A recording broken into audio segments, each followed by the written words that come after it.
ফিলিস্তিনে রক্তক্ষয়ী আগ্রাসন চালানোর কারণে সারা বিশ্বে ইসরায়েলের বিরুদ্ধে বইছে নিন্দার ঝড়। তবুও কোনোভাবেই ফিলিস্তিনের গাজায় আক্রমণ চালানো বন্ধ করছে না দখলদার ইসরায়েলি বাহিনী। এ নিয়েও চলছে নানা আলোচনা সমালোচনা। তবে এর মধ্যেই নতুন ধৃষ্টতা দেখালো ইসরায়েল। করেছে গাজায় সরাসরি আক্রমণের সময় ব্যবহৃত অস্ত্রের ভিডিও দেখিয়ে নিজেদের তৈরি নতুন অস্ত্র ও প্রযুক্তি বিক্রি করার মতো ন্যাক্কারজনক কাজ।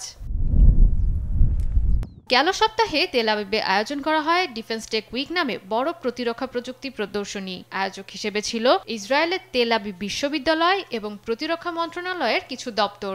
ইসরায়েল ছাড়াও অন্যান্য দেশের 2000-এর বেশি অংশগ্রহণকারী এতে অংশ নেয়।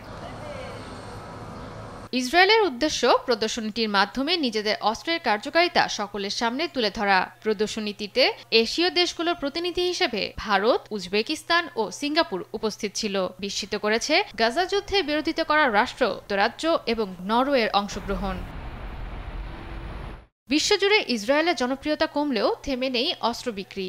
আন্তর্জাতিকভাবে কঠোর সমালোচনা হলেও খুব দ্রুতই বিক্রি হচ্ছে ইসরায়েলের তৈরি উন্নত প্রযুক্তির অস্ত্রগুলো। জয়া সরকার, নিউজ ডেস্ক, দেশ টিভি।